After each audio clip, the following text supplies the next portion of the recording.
Bismillahirrahmanirrahim. Assalamualaikum warahmatullahi wabarakatuh. Innal hamdalillah nahmaduhu wa nasta'inuhu wa nastahdihi wa nastaghfiruh wa na'udzu billahi min syururi anfusina wa min sayyiati a'malina may yahdihillahu fala mudhillalah wa may yudlil falan tajida lahu waliyan mursyida. Asyhadu an la ilaha illallah wahdahu la syarikalah wa asyhadu anna Muhammadan abduhu wa rasuluhu la nabiyya ba'dah. Allahumma salli wa sallim wa barik ala hadzal nabiyil karim Muhammadin wa ala alihi wa sahbihi ajma'in. Amma ba'du. Jamaah yang dirahmati Allah, malam ini kita masih bicara tentang nasab keturunan dari orang tua Nabi Muhammad sallallahu alaihi wasallam, yaitu khususnya tentang perbedaan pendapat di antara para ulama kedudukan Abdullah dan juga Aminah, mengingat keduanya itu yang melahirkan Nabi Muhammad. Dari tulang sulbinya Abdullah lah lahir Nabi kita. Dari rahimnya Aminah itulah lahir Nabi kita. Kalau enggak ada keduanya, ya enggak lahir kan Nabi kita. Dan cuma yang jadi masalah adalah bahwa beliau berdua itu hidupnya di zaman ketika kenabian itu belum turun. Nabi Muhammad itu lahir tidak langsung jadi nabi kan. Beliau baru jadi nabi diangkat itu di usia berapa? 40. Sementara Abdullah bapaknya Nabi, itu sudah wafat sebelum Nabi lahir. Aminah ya ngalamin sih ya, ngajak Nabi ziarah kubur ke Madinah. Waktu itu Nabi masih kecil kan, berapa? 4 tahun, 5 tahun, 6 tahun. Tapi pulang dari ziarah ke Madinah, beliau sakit dan wafat juga, dikuburkan di Abwa.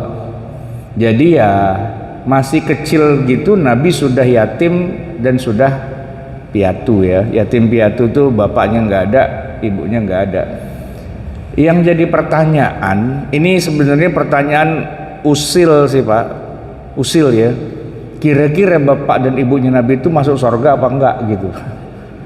Ini usil banget sebenarnya kan, tapi memang jadi masalah. Karena apa? Karena perdebatannya cukup panjang. Nah, setidaknya ada 2 pendapat yang berkembang. Pertama mengatakan bahwa keduanya termasuk ahlul fatrah. Fatrah itu masa kosong, tidak ada kenabian, hidup di zaman tidak ada nabi. Dan terakhir nabi itu kan Nabi siapa? Nabi Isa alaihi salam. Beliau itu lahirnya ya kan namanya tahun Masehi itu katanya sih dari sejak lahirnya Nabi Isa. Ya walaupun kalau saya cek lagi, ternyata para sejarawan atau para ahli agama Kristen ternyata mengatakan ini kan pecah-pecah ya. Anggaplah tanggal 25 gitu, tanggal 25 Desember. Saya coba cek 25 Desember tahunnya tahun berapa. Nah ternyata tahunnya bukan tahun 1, -5 gitu. Jadi Nabi Isa itu bukan lahir tahun 1 Masehi, tapi -5 sebelum Masehi gitu lahirnya. Salah bikin tanggalan katanya gitu ya. Nah, lepas dari itulah pokoknya Nabi kita lahir 571 Masehi. Lahirnya Nabi Muhammad 571.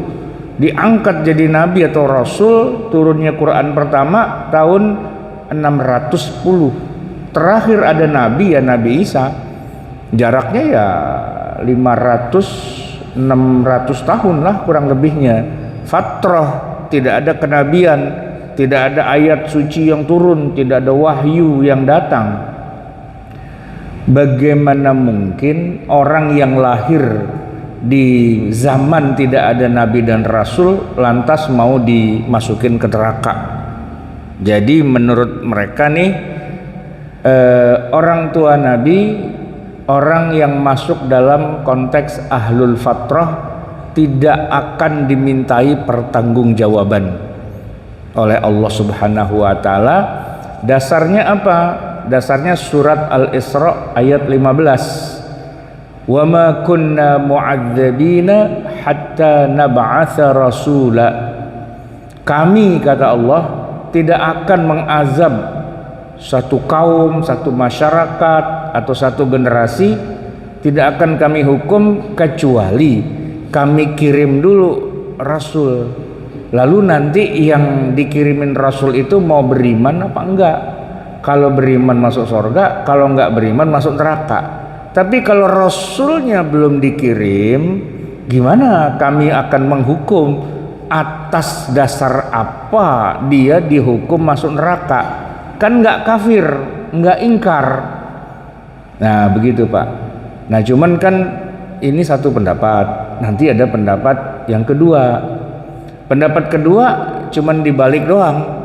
Ya tapi kan dia nggak baca syahadat, tapi kan dia tidak pernah sholat, dia tidak pernah mengerjakan perintah-perintah Allah, ya kan? Baca syahadat aja kagak, menyatakan beriman juga enggak. Ya masa dia masuk surga? Surga itu kan harusnya buat orang beriman, gitu ya. Jadi ada dua pendapat, gitu. Pendapat yang pertama ini membela orang tua Nabi, biar kata mereka tidak pernah baca syahadat, biar kata mereka nggak pernah sholat, puasa, zakat, haji, apapun itu, tapi bagaimana mereka mau disiksa? Ya kan perintah sholatnya aja belum turun, perintah zakat belum ada, puasa, haji apalagi, larangan-larangan tidak boleh nyembah berhala belum ada larangannya. Jadi kalau kenabiannya belum ada, bagaimana mungkin Allah menyiksa mereka? Kan zolim, ya kan? Gitu. Nah sementara kelompok yang kedua mengatakan ya terserah, yang pasti Allah itu tidak mungkin memasukkan orang yang tidak beriman ke dalam surga. Nah itu Pak, sampai dikit lagi imsak, diskusinya belum selesai itu Pak, antara dua kelompok itu, ya kan? Lalu bagaimana kita menjawabnya? Jawabannya sederhana, wallahu a'lam bissawab. Lagian lu kepo banget sih gitu ya, ngeributin begituan gitu. Nah jamaah sekalian, di antara para ulama ada yang mengatakan harusnya jangan ngeributin itu, karena yang kita omongin nih bapaknya Nabi kita, ibunya Nabi kita. Bayangin kalau yang lagi kita omongin tuh bapaknya teman kita, ya kan? Bapaknya kita kata-katain masuk neraka lah dan sebagainya. Kira-kira dia kesel nggak sama kita? Kesel Pak, ya kan? Ya walaupun mungkin bener juga sih. Misalnya gini Pak, kita punya temen nih, ya. Memang sih bapaknya begajulan, tukang mabok, ya kan? Tukang main perempuan, apa dan sebagainya, kan jelek tuh, ya kan? Cuman kalau kita yang namanya bergaul, menjaga sopan santun, menjaga adab, ya semua kejelekan orang tuanya nggak usah kita beberin di depan dia, ya kita diem aja, kita tekep aja, jangan kita kasih lihat. Kenapa? Karena kalau kita ungkit, orangnya marah, nah balasannya orang tua kita diungkit, ya kan gitu kan. Nah berarti kan akhirnya itu jadi berantem, jadi perpecahan. Nah oleh karena itu jamaah sekalian, pertanyaan apakah orang tua Nabi itu di surga atau di neraka, ya sebaiknya nggak usah diladenin, nggak usah dibahas gitu ya. Tapi kita berhusnuzon bahwa ya Allah lebih tahulah, tidak akan menghukum seseorang ketika dia mati tidak beriman, tapi memang belum ada Nabi, belum ada Rasul. Baik jemaah sekalian yang dirahmati Allah, sekarang kita bicara tentang kelahirannya Nabi kita Nabi Muhammad SAW. Menjelang kelahiran Nabi terjadi beberapa kejadian luar biasa sebagaimana dicatat dalam banyak kitab sirah nabawiyah. Yang paling utama itu adalah peristiwa mau dirobohkannya Ka'bah oleh tentara bergajah. Itu ada ayatnya, ya, alam taro kaifa fa'ala rabbuka bi ashabil fil. Nah, kita bahas sedikit di sini. Jamaah sekalian, peristiwa mau dirobohkannya Ka'bah oleh tentara bergajah itu kan ada cerita di belakangnya. Jadi begini, Pak. Tentara ini ya dipimpin oleh raja namanya Abraha, ya.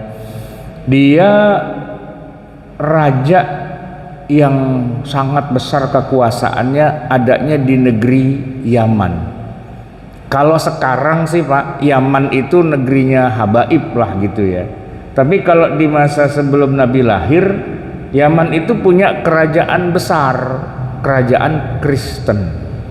Nah, jadi Kristen itu memang di masa itu sudah cukup banyak menyebar di berbagai kerajaan-kerajaan besar. Pusatnya di Romawi, pusatnya.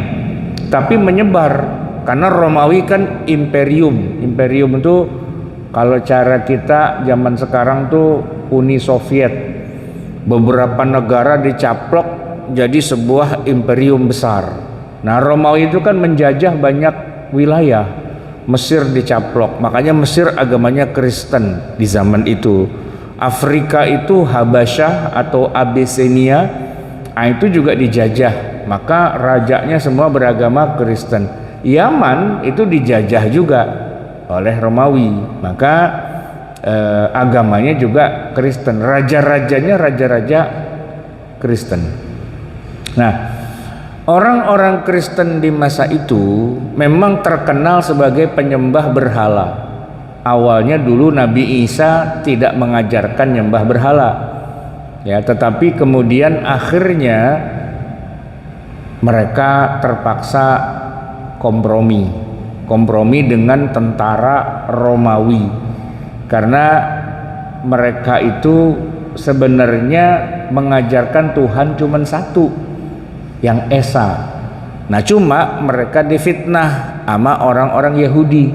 Dikatakan bahwa Nabi Isa itu pengaruhnya besar, muridnya banyak, dan kalau nggak segera dihabisi, kerajaan Romawi bisa tumbang dengan kerajaan dari surga, the kingdom of heaven.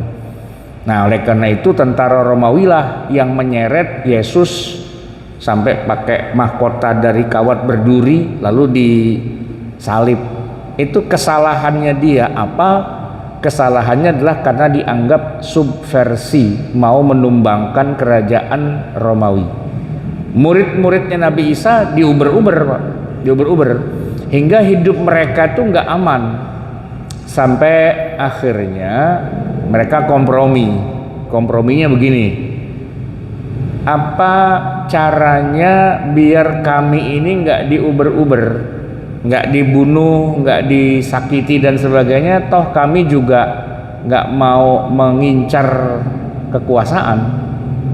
Nah, solusinya adalah kalian harus mengubah paham teologi kalian dari paham monoteistik, Tuhan cuma satu, menjadi Tuhan ada banyak. Karena orang Romawi Tuhannya banyak. Nah, kalau ente Tuhannya cuma atu, perang kita kagak bisa.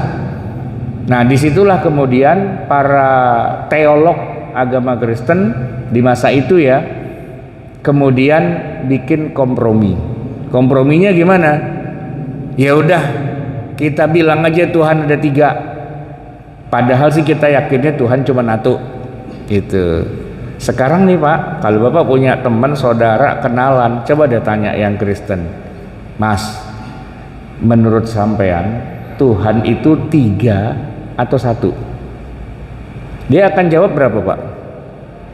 3 apa 1? Satu.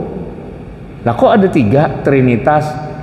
Itu kan cuman penampakannya. Kadang-kadang Tuhan menjelma menjadi Tuhan Bapa, tapi kadang-kadang dia bisa juga menjelma jadi Tuhan Yesus.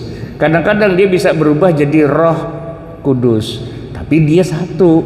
Dia juga, cuman dia bisa berubah wujud, kamuflase gitu Pak. Penjelasannya gitu, ya kan? Makanya kalau kita di Indonesia, kan dasar negara kita kan ketuhanan yang maha berapa? Maha tiga apa maha satu? Maha satu. Nah, Kristen gimana? Setuju nggak Tuhan cuma satu? Setuju gitu. Tapi kenapa ada Trinitas? Di situ dia bermain logika biar aman.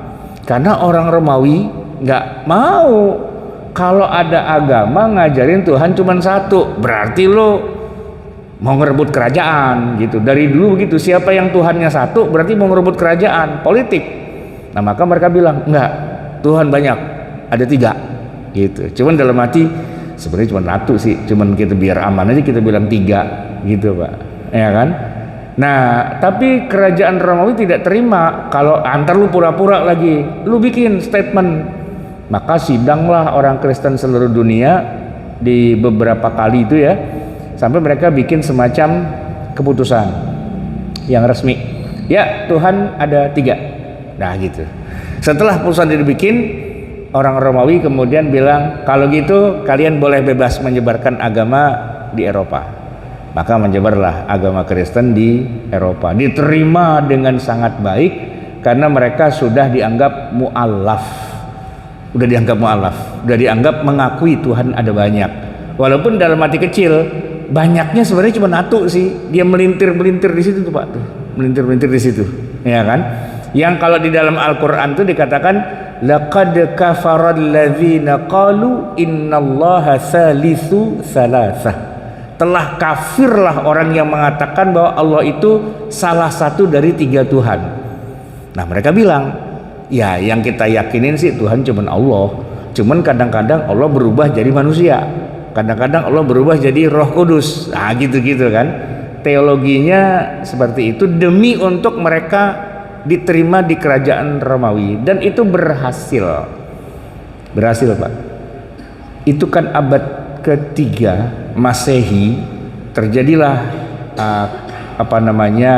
kesepakatan itu, dan akhirnya raja-raja Romawi memeluk agama Kristen. Abad ketiga itu Pak kebalik. Kalau abad pertama Nabi Isa ditangkap oleh tentara Romawi. Kenapa? Karena ngajarin Tuhan cuma satu. Di abad ketiga penerusnya mengatakan oke, Tuhan tiga. Dah aman mereka. Maka Raja Romawi pun akhirnya memeluk agama Kristen. Bahkan bukan hanya rajanya, Romawi menyebar pahamnya ke seluruh dunia sambil menyebarkan agama Kristen yang Tuhannya tiga adalah satu, satu adalah tiga. Begitu. Nah disitulah kemudian terjadi semacam permusuhan lagi ya, ketika melihat di Mekah ada sekelompok masyarakat Arab yang tidak beragama Kristen. Bahkan mereka punya Ka'bah yang mana mereka tidak menyembah seperti yang mereka sembah, nggak ke gereja, sehingga mereka menganggap ini punya potensi nanti akan menghancurkan kekuasaan kita. Pedagang-pedagang Arab yang tinggal di Mekah, mereka setiap tahun ada ritual haji yang mana nggak bisa dikuasain. Orang-orang Arab ini jadi musuh besar, sehingga datanglah Raja Abraha yang Kristen itu untuk menghancurkan Ka'bah biar tidak ada lagi peribadatan di Mekah. Jadi untuk itu si Abraha ini membangun gereja besar di kota Son'a di Yaman dengan maksud agar orang-orang Arab jangan haji ke Ka'bah tapi datangnya ke gereja mereka saja. Dia ingin menggeser kedudukan Ka'bah yang selalu ramai didatangi orang dari seluruh penjuru Arab, sementara gereja-gereja mereka dari dulu emang sepi, Pak. Orang nggak datang ke gereja tiap tahun, nggak kayak bangsa Arab yang setiap tahun ada haji, ada event haji, orang berduyun-duyun. Itu, Pak, secara ekonomi sangat menguntungkan. Sementara penguasa-penguasa Yaman tuh berpikir gini, gereja kita udah mentereng-mentereng, kagak ada yang dateng gitu, Pak. Capek-capek kita bikin cakep apa segala macam, tapi nggak ada yang dateng. Sementara magnetnya larinya ke Mekah mulu gitu kan. Nah, jadi Abraha kemudian berpikir, ini kalau Ka'bah tuh, Pak, bangunan jelek, cuman kotak doang, kagak ada seni-seninya acan gitu, Pak. Cuman batu aja ditumpuk-tumpuk, kotak dah gitu doang. Kalau kita robohin kan bubar tuh Ka'bah. Nah, biar pada kemari gitu maksudnya. Mentang-mentang dia penguasa. Nah, orang-orang Mekah yang mendengar kabar bahwa isunya mau dihancurin nih Ka'bah gitu kan, mereka pada bingung juga, ya kan. Apalagi dikabarkan bahwa pasukannya Abraha bawa gajah, biar gajah itu bisa ya kayak bulldozer gitu, Pak, ngedorong itu Ka'bah, kan dia batu ya, tinggi gitu kan. Nah, saat itu kakeknya Nabi Abdul Muttalib ya yang jadi pemimpin kota Mekah. Dia bukan orang yang beragama Islam, meluk agama Nabi Muhammad, kan Nabi Muhammad juga belum lahir saat itu. Tapi kalau bicara tentang keyakinan Allah itu ada, iya. Bahkan hebatnya mereka itu haji setiap tahun itu meyakini bahwa itulah ritual ibadah kepada Allah, walaupun sambil sirik-sirik dikit sih, karena kan mereka nyembelih hewan buat berhala. Mereka juga ya meminta perlindungan selain pada Allah pada berhala. Tapi mereka punya keyakinan gini, Pak, walaupun Tuhan kita banyak, tapi Allah tetap Tuhan yang utama, prime gitu. Nah, yang lain tuh sifatnya adalah Tuhan-Tuhan yang yang junior lah gitu, yang bantu-bantu lah gitu. Tapi Tuhan utamanya tetap Allah sih, begitu. Nah, maka pada saat Ka'bah itu mau diruntuhkan, Abdul Muttalib bilangnya sederhana aja, ini bangunan milik Allah, kalaupun mau dihancurin sama tentara bergajah, biar Allah aja yang atur. Nah, gitu. Berarti hebat, Pak. Tawakkaltu 'alallahnya tuh sangat tinggi. Tapi sebenarnya sih bukan tawakal tuh, Pak. Karena orang Mekah nggak punya pasukan, nggak punya tentara, karena yang dihadapin tentara kerajaan besar dan mereka cuma pedagang-pedagang doang, nggak punya senjata, nggak punya tentara, nggak punya kekuatan apapun. Kalau Ka'bahnya mau dirubuhin, mereka lebih baik menghindar, cari selamat gitu aja, ya kan? Nah, memang yang menarik tuh begini, ketika pada akhirnya Abraha beneran datang ya dan memarkir gajah-gajahnya di Mina tuh mereka tuh kan kemudian berkemah di situlah gajah-gajahnya ya.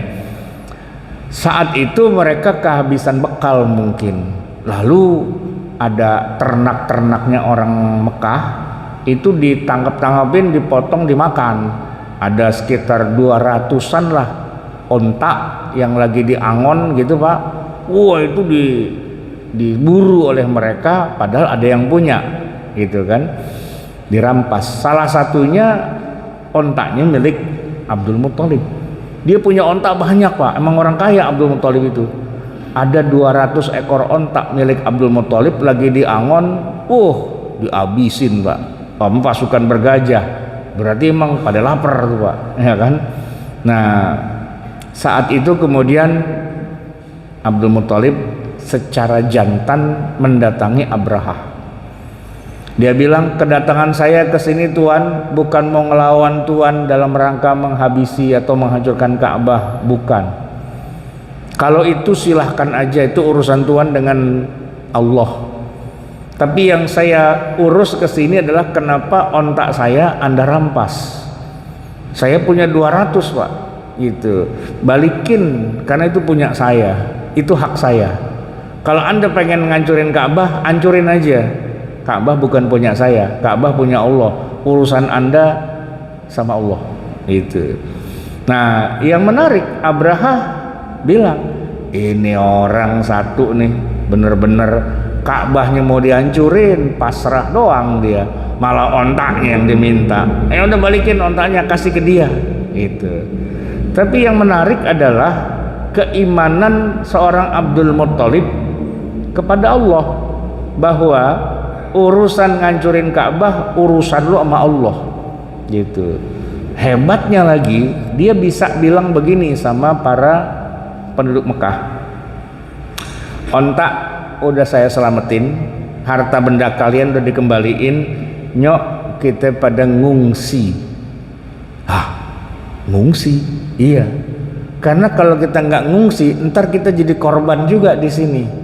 Gajahnya ngancurin Ka'bah, Allah kirim pasukan, kita ntar kena peluru nyasar.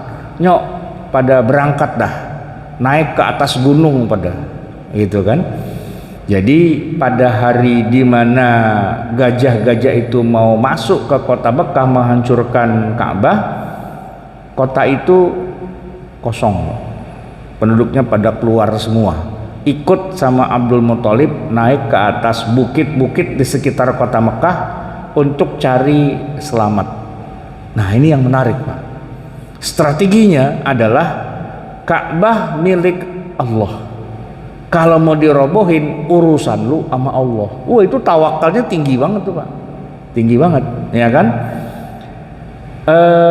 Saat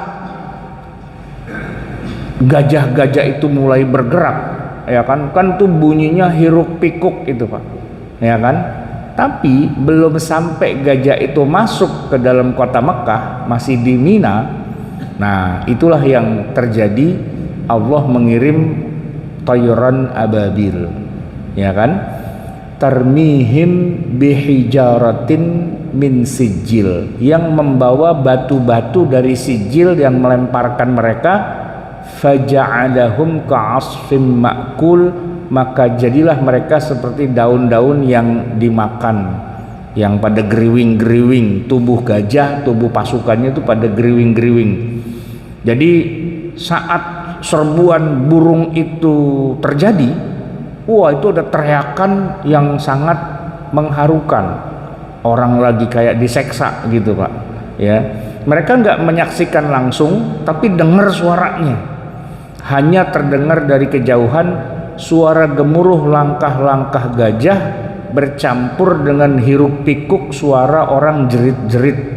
Gajahnya juga jerit-jerit, ya kan. Rupanya itu lagi dieksekusi sama Allah, ya.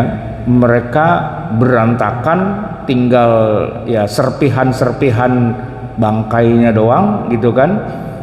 Lalu di tengah hiruk pikuk itu mereka cuma dengar tiba-tiba sepi, suara-suara itu hilang.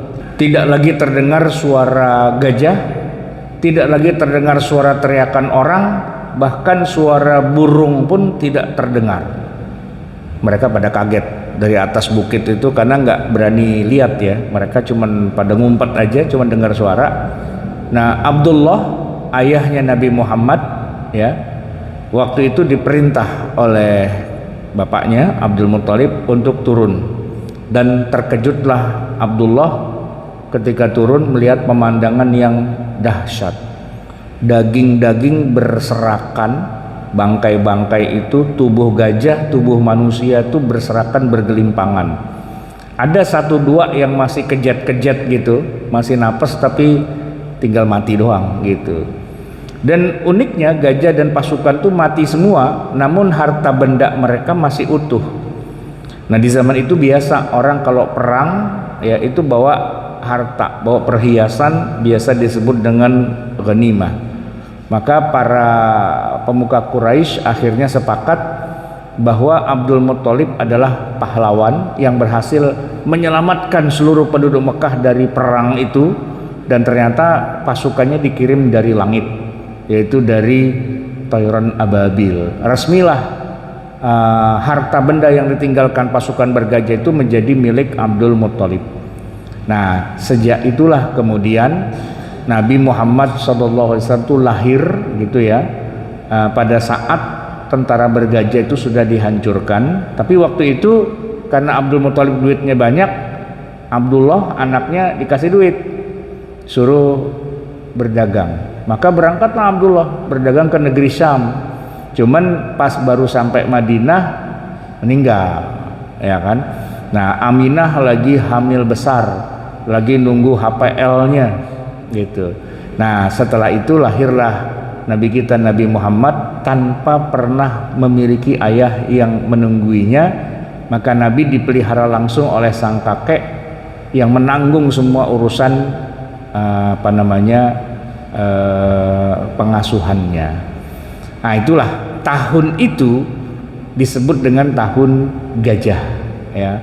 Kalau secara Masehinya itu ya 570 atau 571 Masehi, bulan April Nabi lahir gitu ya.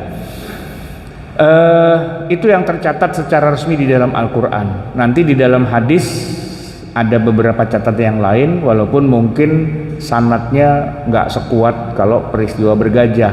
Misalnya disebutkan bahwa pada saat Nabi lahir itu keluar cahaya yang menerangi di istana negeri Syam ya. Disebutkan setelah lahir bayi Nabi Muhammad ya, ada cahaya yang keluar dari jalan lahirnya menyinari istana-istana di negeri Syam. Nah, ini agak berbau khurafat gitu ya. Atau runtuhnya 14 balkon istana Kisra saat kelahiran Nabi Muhammad. Ini ada hadisnya, diriwayatkan oleh Imam Al-Baihaqi ya kan, yang memberi isyarat bahwa nantinya Persia akan jatuh. Kalau Persia jatuh pasti gitu. Cuman tinggal nanti hadisnya para ulama berbeda pendapat tentang apa benar kejadiannya seperti itu. Tapi yang jelas memang akan terjadi keruntuhan Persia itu memang sudah pasti. Bahkan ada gereja di daerah Buhaira itu yang ambles ke tanah, itu riwayat Imam Baihaqi juga, sebagaimana tadi ada runtuhnya istana Kisra gitu. Nah, jamaah sekalian, kelahiran Nabi sendiri itu memang benar-benar di Mekah karena beliau orang Mekah. Di hari Senin ya, pada tanggalnya ini yang dibilang 12 Rabiul Awal, yang kemudian kalau dijelaskan secara teknis itu ada sedikit perbedaan pendapat. Tapi bahwa Nabi lahirnya hari Senin semua sepakat, bulan Rabiul Awal. Hadisnya Sahih Muslim, anna Rasulullah sallallahu alaihi wasallam su'ila an saumil itsnaini faqala fihi wulidtu wa fihi unzila alayya. Nabi ditanya tentang kenapa sih puasa hari Senin, Nabi menjawab fihi, di hari Senin itu wulidtu, aku dilahirkan, wa fihi, dan pada hari Senin itu unzila alayya, pertama kali diturunkan wahyu padaku. Ini hadis sahih riwayat Imam Muslim. Nah, yang jadi masalah adalah tanggalnya ya.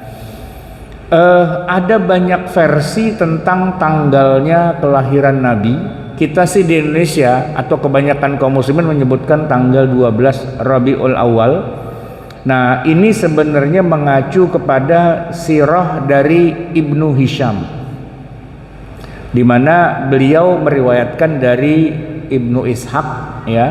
Tapi kitabnya namanya Sirah Ibnu Hisham.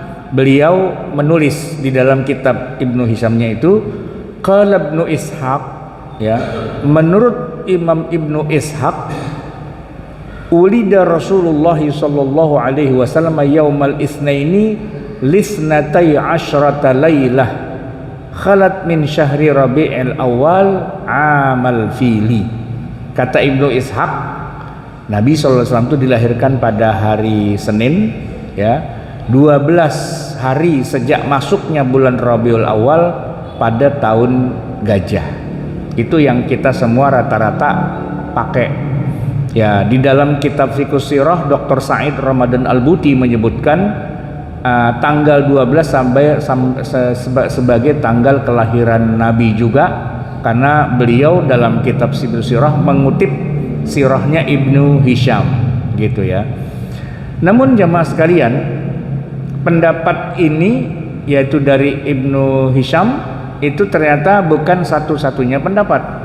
Ada juga para ulama yang mengatakan bahwa beliau sebenarnya lahirnya bukan tanggal 12. Misalnya Muhammad Al-Khudori dalam kitab sirahnya yang bernama Nurul Yaqin fi Sirati Sayyidil Mursalin, beliau mengatakan lahirnya bukan tanggal 12 karena tidak ada disebutkan dalam hadis Nabi. Kalau Senin iya, tapi kalau tanggal 12 itu menurut Ibnu Hisham, ijtihadnya Ibnu Hisham. Sementara ini sebenarnya Muhammad Al-Khudori itu hidupnya udah agak kesini ya, 1345. Dalam kitab Sirah Nabawiyahnya yang bernama Nurul Yaqin, beliau mengatakan ini lahirnya tanggal 9. Lalu oleh kitab sirah terbaru juga yang ditulis oleh orang India yang bernama Al-Mubarak Furi, dalam kitabnya Ar-Rahiq Al-Makhtum, beliau juga setuju dengan pendapat tanggal 9 Rabiul Awal sebagai hari kelahiran. Karena dihitung-hitung Pak, tanggal 12 itu bukan hari Senin, 12 itu hari Kamis. Kalau hari Senin itu kita hitung mundur. Kalau Kamis 12, Senin berarti tanggal berapa? 9. Ya kan? Senin 9, Selasa 10, Rabu 11, Kamis 12. Jadi dia ngitung tuh pakai kalender ke belakang. Nggak mungkin kalau hari Senin tanggal 12. Hari Senin tuh kalau mau dipakai jatuh-jatuhnya tanggal 9. Yang benar yang mana? Tanggal 12 apa hari Senin? Nabi nggak pernah nyebut tanggal 12, tapi Nabi nyebut hari Senin. Berarti yang benar hari Senin. Nah kalau hari Senin itu bukan tanggal 12, itu tanggal 9. Begitu jamaah sekalian perbedaannya. Tapi nanti bukan cuma dua ini yang berbeda. Ada yang mengatakan tanggal 10, ada yang mengatakan tanggal 17 dan sebagainya. Beda-beda kalau kita melihat sejarahnya. Nah yang menarik adalah walaupun Nabi Muhammad SAW itu berbeda pendapat, para ulama menyebutkan tanggal lahir apakah 12 apakah 9, tapi kalau tanggal wafatnya itu nggak ada perbedaan, di mana Nabi wafat itu tanggal 12 Rabiul Awal tahun ke-11 Hijriyah. Jadi Nabi itu lahirnya 12 Rabiul Awal menurut sebagian pendapat ulama, dan wafatnya juga tanggal 12 Rabiul Awal. Ini sepakat. Nah yang menarik lagi jamaah sekalian, hari ketibaan Nabi SAW di Madinah waktu hijrah sampai di kota Yathrib yang terjadi Tola al-Badru alaina, ternyata itu dicatat oleh para mu'arrikhun tanggalnya sama, 12 Rabiul Awal. Nah maka kalau kita mau ngadain acara 12 Rabiul Awal itu ada 3 event Pak: Maulid, wafat, dan hijrah. Ini belum Maulid nih Pak nih, kita kan baru Muharram, Safar, Rabiul Awal. Ntar tanggal 12 Rabiul Awal kalau kita mau bikin Maulid, tambahin Pak hari wafatnya juga dan hari hijrahnya juga. Hijrah Nabi itu bukan 1 Muharram. 1 Muharram itu tahun baru. Nah kalau hijrahnya Nabi sampai di Madinahnya tanggal 12 Rabiul Awal. Ya sebelum ada pertanyaan, jadi di dalam kitab Al-Bidayah wan Nihayah, Ibnu Katsir menyebutkan begini, Nabi lahir bukan tanggal 12 tapi tanggal 2 Rabiul Awal.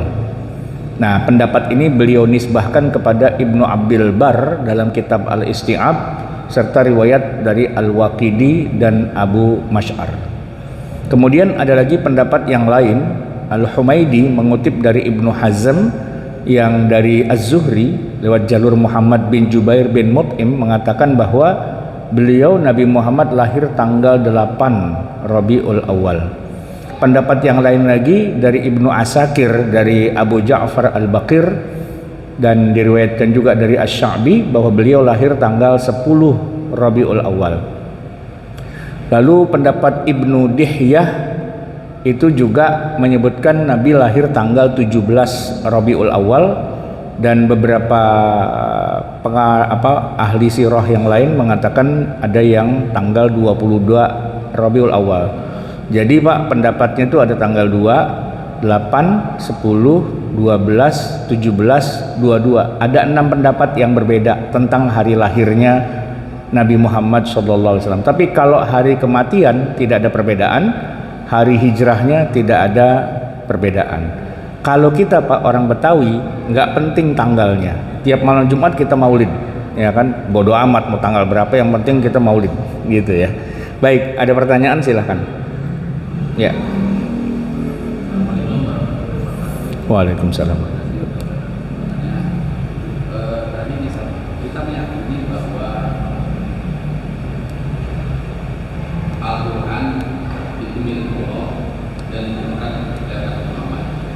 Tentu kosakata yang disampaikan sama Allah Nabi Muhammad tahu, sehingga tidak ada perdebatan antara yang disampaikan Ustaz apakah orang tua Nabi Muhammad itu masuk tidak, karena pasti Allah paham ada apa yang ingin disampaikan kepada Muhammad. Mungkin juga kita melihat bahwa sampai kita bahwa aturan mengenai agama apakah itu wajib, sunnah dan sebagainya kan lewat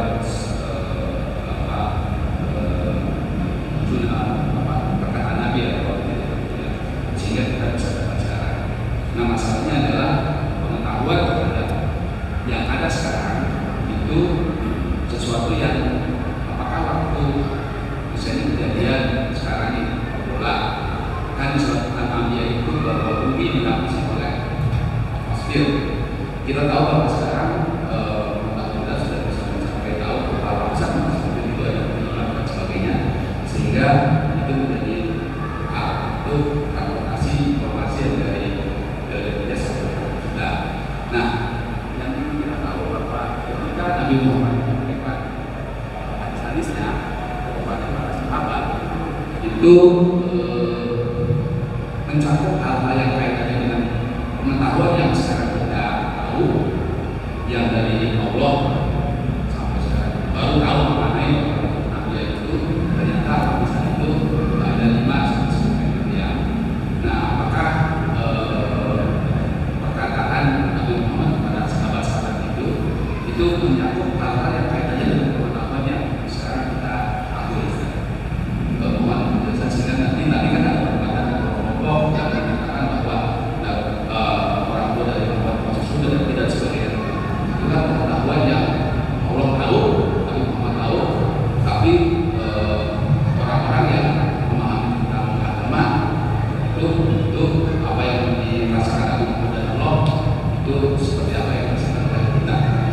Makanya Ya. Assalamualaikum. Begini Pak, kalau masalah Allah tahu pasti tahu ya. Allah itu kan semua sumber ilmu dari Allah. Tapi terus terang saja, para nabi dan rasul walaupun mereka utusan Allah tidak otomatis dikasih semua pengetahuan. Nabi Muhammad banyak nggak tahunya, ya. Dan kalau kita baca surat Al-Kahfi, ya, kenapa kok turun? Itu kan awalnya gara-gara Nabi ditanya sama orang Quraisy, ya kan, dengan 3 pertanyaan yang Nabi nggak bisa jawab. Cuman karena Nabi merasa ada Allah nih gitu kan, besok dah lu kemari, ntar gua jawab gitu. Nah rupanya Pak, pertanyaan itu jebakan Batman. Jadi orang Quraisy ke Madinah ketemu dengan orang Yahudi, bilang begini, kira-kira kita tanya apa yang dia gak bisa jawab? Kata orang Yahudi, lo tanyain Ashabul Kahfi, 1. Yang kedua, lo tanyain Zulkarnain. Sama yang ketiga lo tanyain kiamat kapan, bukan kiamat, roh itu gimana gitu. Nah 3 itu orang Quraisy pulang dari Madinah langsung ketemu Nabi Muhammad, Ashabul Kahfi bagaimana ceritanya itu, sama Zulkarnain itu gimana ceritanya, sama roh itu kayak gimana. Kata Nabi besok datang gitu. Ternyata Pak, besok orang pada datang, Nabi nggak bisa jawab. Kenapa? Karena Jibril kagak turun, ya kan? Besok kali dah gitu. Besoknya lagi Jibril kagak datang, besok lagi Jibril kagak datang, besok lagi Jibril kagak datang, sampai 15 hari Quran kagak turun. Nah pas turunlah surat Al-Kahfi. Nah di situ kayak Allah ngasih pelajaran, lu mah kagak tahu apa-apa kalau kagak tahu gitu kan. Jadi Nabi tidak tahu kalau memang nggak diberitahu oleh Allah. Nah rupanya Nabi Muhammad tidak diberikan pengetahuan yang sifatnya emang Allah nggak mau kasih tahu. Kayak kapan kiamat dia nggak tahu, roh nggak dijawab, ya kan. Bahkan orang bertanya tentang hilal saja, yas'alunaka 'anil ahillah, Allah nggak jawab. Ya kalau Allah nggak jawab ya Nabi nggak tahu, gitu kan. Nah, maka tidak semua ayat Quran itu menjawab segala masalah. Karena Quran itu diturunkan khusus buat Nabi untuk menghadapi masa hidup beliau. Ada hal-hal yang Nabi memang nggak menguasai, bukan berarti Nabi itu jadi turun derajatnya atau menjadi kurang kehebatannya, enggak. Beliau sendiri mengatakan antum a'lamu bi umuri dunyakum. Ini ngomongin teknologi ya, teknologi pertanian. Orang Madinah itu kan bertani kurma secara turun temurun udah ratusan tahun.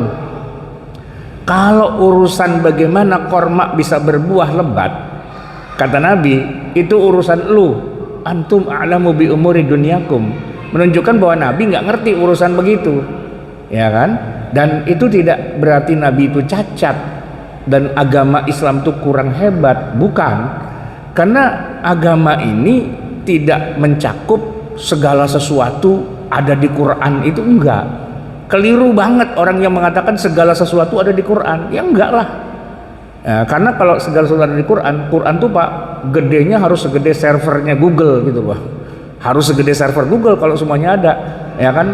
Yang bisa ditanya apaan aja. Bapak sekarang punya HP, buka tuh Gemini, ya kan? Tanyain apaan aja dia bisa jawab. Tapi kalau Quran nggak bisa jawab. Kenapa? Karena Quran tidak diturunkan untuk menjawab segala pertanyaan. Para ustadz aja yang ngomongnya kebangetan Pak, kelewatan, saking dia pengen bilang Quran hebat banget, apaan aja ada di Quran. Ya kagak lah, nggak semuanya gitu. Quran ya terbatas aja. Kita nggak dalam rangka sedang menjelekkan atau mendowngrade Al-Quran, ya enggak. Tidak semua masalah. Dan Nabi sendiri sadar akan hal itu. Makanya ketika Mu'az bin Jabal Nabi mau kirim ke Yaman, kan beliau bilang, kalau di Quran nggak ada, lu cari di mana? Cari di sunnah Rasul. Kalau di sunnah Rasul kagak ada, bagaimana? Ya saya akan beristihad. Ya berarti kan Nabi sudah mengatakan bahwa yang namanya Quran dan hadis itu dia bukan berarti segala sesuatu ada di situ, enggak. Tapi kalau Allah pastinya sumber ilmu pengetahuan. Nah untuk sains dan sebagainya memang jalurnya tidak lewat wahyu Pak, jalurnya lewat ilham. Kayak rezeki Pak, rezeki itu Allah bagikan tidak lewat Quran, tapi lewat ya Maha Rahman dan Rahimnya Allah kan. Orang kafir kan semua dapat rezeki kalau dia mau nyari gitu kan. Ilmu gitu juga Pak. Ilmu itu kalau kita umat Islam mau nyari ya dapat. Kalau nggak mau nyari cuman jinggreng doang ya kagak dapat apa-apa. Orang kafir mencari, melakukan riset, melakukan berbagai macam penelitian, dia pinter ya resiko ya kan. Nah, jadi ilmu pengetahuan dalam arti umum itu Allah bagikan lewat jalur ilham dan kemampuan manusia dalam menganalisa. Karena kehebatan manusia dibandingkan dengan hewan atau malaikat adalah kemampuan dia dalam menganalisa, berpikir, kecerdasan. Yang dengan kecerdasan itu kalau dia lakukan berbagai macam penelitian, research, ya kan, maka dia akan dapat banyak pengetahuan, begitu. Bukan di Quran, enggak di Quran. Kalau di Quran ya apa adanya aja. Quran tidak ngomongin tentang astronomi gitu-gitu, enggak. Itu pada sok belagu aja gitu bilang Quran mengatur perjalanan antar planet, kagak lah, enggak. Quran enggak ngomong itu, dan enggak ada penting-pentingnya juga. Nabi Muhammad dikasih tahu informasi tentang planet, tentang mikrokosmos, tentang makrokosmos, tentang aliran listrik, hukum Newton 1 2 3, hukum fisika gitu. Enggak ada di dalam Al-Quran tuh, enggak ada begitu-begituan. Dan kalau emang ada, ternyata Nabi enggak menyampaikan, kan Nabi yang jadi masalah. Di Quran ada loh hukum fisika. Kenapa Nabi Muhammad enggak menyampaikan? Kenapa Nabi Muhammad enggak bikin nuklir? Ya kan? Kalau emang di Quran ada nuklir, kenapa Nabi Muhammad sebagai yang menerima Quran tidak bikin reaktor nuklir? Ya jawabannya karena nggak ada di Quran nukliran itu, gitu. Pada sok pengen Quran hebat, tapi sebenarnya bukan pada tempatnya. Enggak. Di Quran itu ada begini, Pak. Bacalah, perhatikanlah, lihatlah, risetlah. Nah baru dengan cara itu kalian dapat ilmu pengetahuan, ya kan? Afala yanzuruna ilal ibili kaifa khuliqat. Nah, coba lu periksa dah tuh onta dengan berbagai macam kemampuannya, ya kan? Nah, ilmu perontaan itu enggak di Quran, Pak.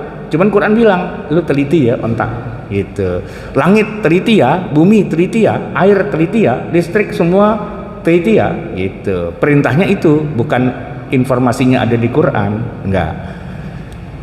Ada lagi, Pak? Silakan. Ya. Ini kita sampai imsak kan? Buat di sini kita mau nanya nih, kalau tadi kaitan dengan surat Al-Fil, bahwa Allah menyebutkan di sini, sejarah juga katanya itu maksudnya berbaca. Nah, sebenarnya itu ungkapan hakiki atau majazi. Kalau hakiki kita pakai logika sekarang. Bayangin antara Yaman dan Mekah itu jarak 1 km. Satu gajah, satu hari perlu 200 liter air. Nah, pasti dia berangkat itu ribuan gajah, ratusan gajah lah. Nah, yang bilang ribuan gajah siapa? Ya, katakan 100 gajah.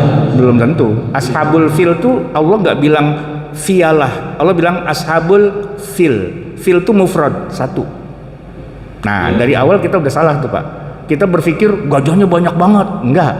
Quran nggak bilang pasukan yang isinya gajah doang ada 1000. No, enggak. Quran nggak bilang 1000 gajah, 100 gajah, 10 gajah. Fil, satu. Satu gajah. Bisa salah satu gajah. Nah. Gajahnya karena gajah. Ya. Satu gajah itu per hari dia perlu minum air 200 liter. Ya. Kalau dalam 1 bulan perjalanan satu Yaman bahkan jalan kaki mengenai jalan darat itu dalam tempuh dalam waktu 30 hari. Berarti kebutuhan air satu gajah itu 200 liter kali 30 hari. Udah 6 ton air. Makannya itu 300 kilo per hari. 1 bulan udah 9 ton. Nah, Yaman sampai Mekah itu bukan aliran sungai, bukan padang savana yang ada makanan banyak gitu, tapi padang tandus. Mungkin nggak bawa air 6 ton, 9 ton makanan. Maksudnya hakiki kita ditantang oleh logika itu.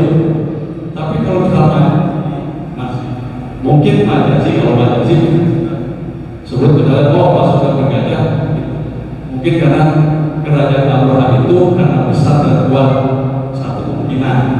Atau memang dulu kerajaan dia adalah gajah, kemungkinan. Kenapa? Seperti sekarang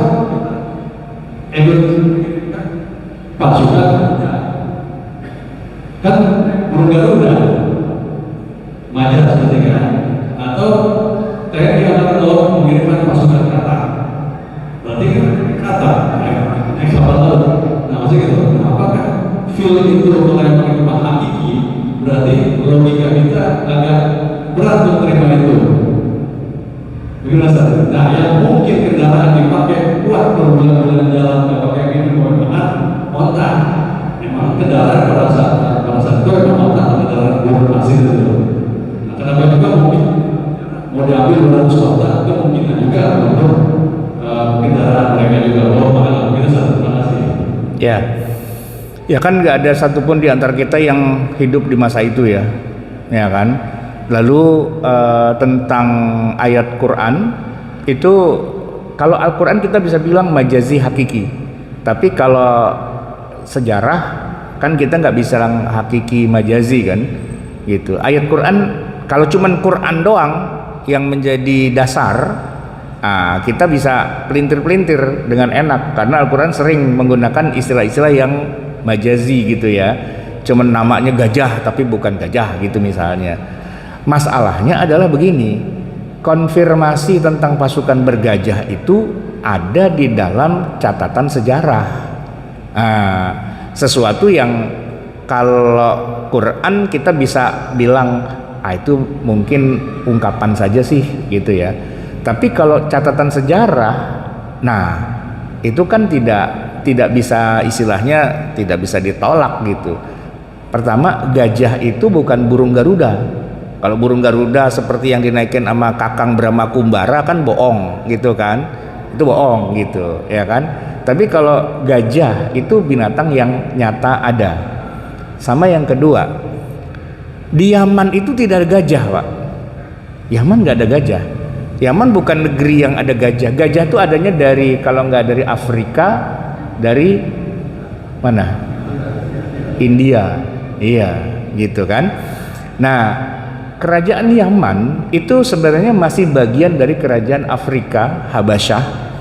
Nah, maka kalau mengangkut gajah dari Habasyah, ya dari Habasyah itu berarti dari benua Afrika, naik angkutan laut ya kan, dan mendarat di Jeddah. Jeddah Mekah itu kalau naik mobil sejam, jaraknya berapa? 60 kilo gitu kan. Nah jadi, dan satu lagi, jangan berpikir bahwa gajahnya itu adalah pasukan itu isinya gajah doang, bukan. Boleh jadi gajahnya cuma satu atau dua, karena Quran tidak mengatakan ashabul fil sebagai pasukan yang ada gajahnya, bukan. Ashab itu artinya pasukan ya kan, atau pemilik gitu ya, yang punya gajah, pasukan yang punya gajah. Nah gajahnya kalau di situ sih ayatnya nggak bilang banyak, nggak, cuma dibilang pasukan bergajah. Anggaplah gajah itu butuh air banyak, makanan banyak dan sebagainya.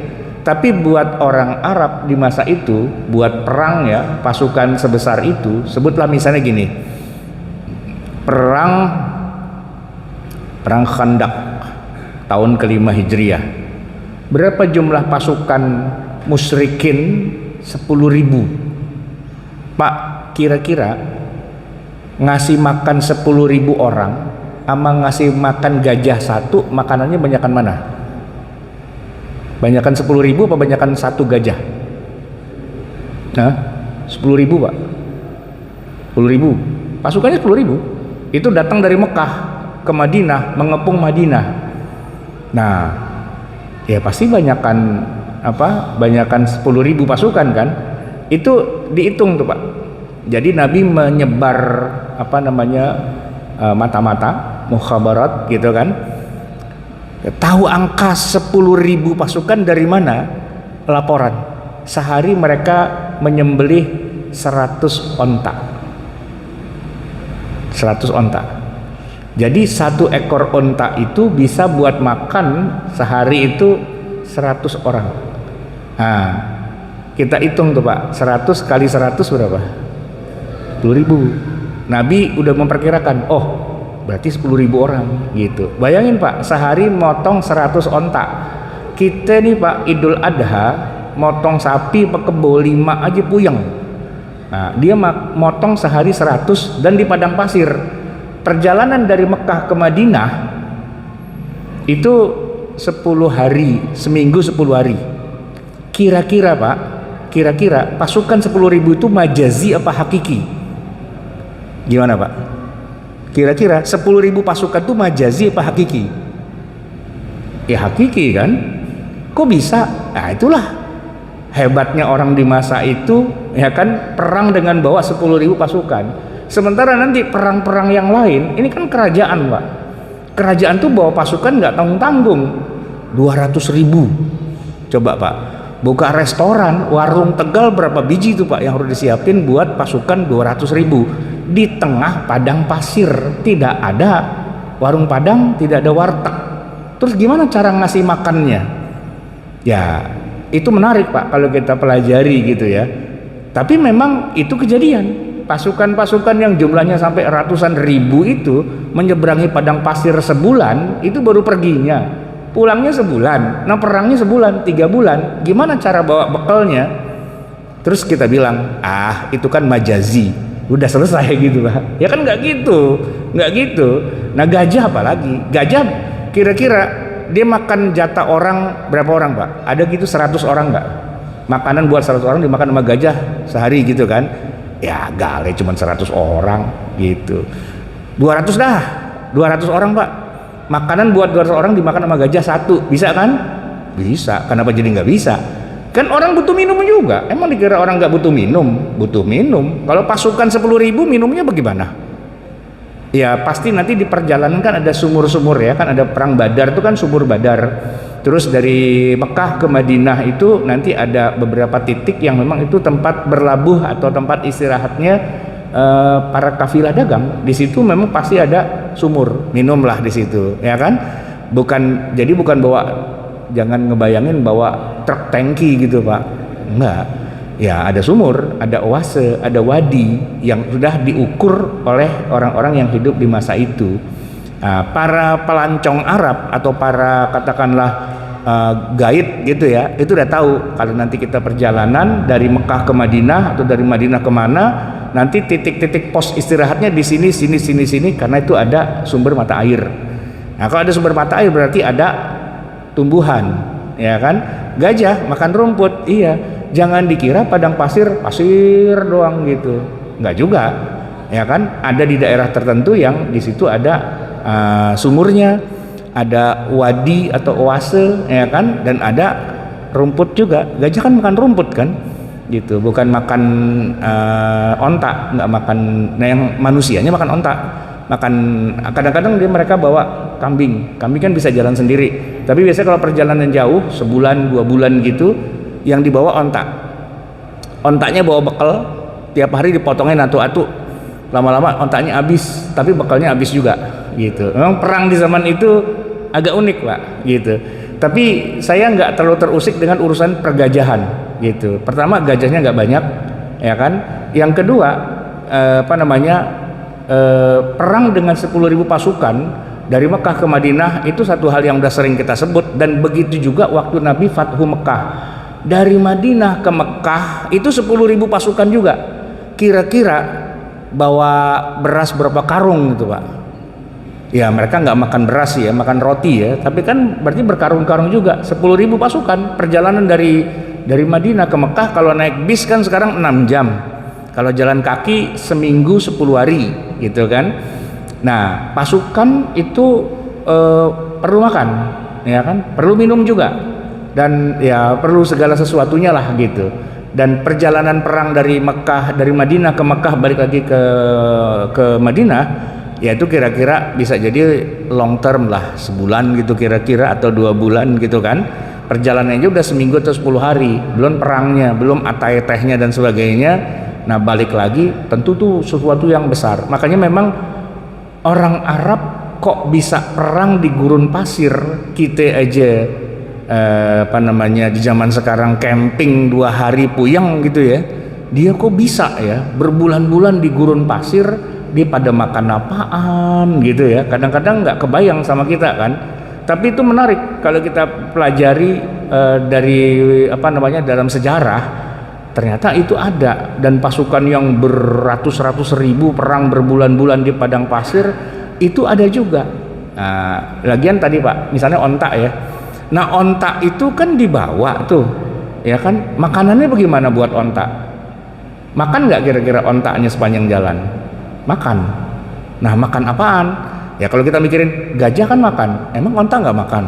Ya onta makan juga. Onta makan, gajah makan pastinya, gitu kan? Nah kapan-kapan boleh juga tuh Pak kita jalan-jalan ke Madinah, ke Mekah, kira-kira dia makan apaan tuh ya? Iya, tapi kan begini Pak, coba ya sekarang kalau kita naik bis dari Mekah ke Madinah sepanjang jalan ketemu aja tuh Pak yang namanya kebun, yang namanya rerumputan, apalagi kalau udah musim hujan. Saya tuh kemarin umroh terakhir bulan Desember, musim hujan tuh Pak. Oh, hijau Pak sepanjang jalan gitu loh. Nah kan kita selama ini pikiran kita begini, gajahnya 1000, isinya pasir doang. Terus pada makan apaan? Nah puyeng kita kalau kayak gitu. Cuman kalau kita ada di sana ternyata padang pasir tidak selalu pasir doang gitu. Ya ada oase juga. Memang nggak ada kali sih ya yang ngalir, tapi oase, wadi, sumur itu ada sepanjang rute perjalanan, walaupun tidak selalu ada, nggak kayak rest area kita gitu ya, tapi ada mungkin 50 kilo, 100 kilo ada lagi gitu ya. Emang kalau jumlahnya besar mereka harus bawa perbekalan yang banyak pastinya begitu. Jadi saya tidak mengatakan itu majazi dengan alasan bahwa para sejarawan ini bukan masa yang kayak di zaman umat terdahulu ya, kayak Nabi Nuh, Nabi apa kan nggak ada bukti-bukti arkeologinya. Kalau zaman Nabi Muhammad bukti arkeologinya ada semua gitu. Centongnya Nabi aja masih ada, sendalnya aja masih ada, tongkatnya masih ada. Artinya secara arkeologis itu bisa didukung oleh data-data yang akurat gitu. Nah kalau misalnya zaman Nabi Musa itu kan udah 1300 tahun sebelum Masehi, kita udah nggak ketemu tuh itunya apa, benda-bendanya. Kalau bilang dia tongkat Nabi Musa udah pasti bohong lah gitu, iya kan. Nah, tapi kalau masa Nabi Muhammad itu belum terlalu lama, ya 1400 tahun sudah lama sih ya. Tapi maksudnya merekonstruksi sejarah di masa Nabi itu bukan hal yang terlalu sulit buat para sejarawan. Nah cuma kalau sejarawan bilang enggak ada, ya baru kita bilang waduh susah juga ya. Jadi kalau sejarawan bilang ada, nah kayak gini Pak, kayak Burok. Nah gini Pak, Burok itu beneran apa bohongan? Gimana Pak kira-kira? Burok beneran apa bohongan? Burok beneran, karena ada hadisnya. Cuman bahwa Burok itu kepalanya perempuan, badannya kuda, nah itu yang bermasalah gitu.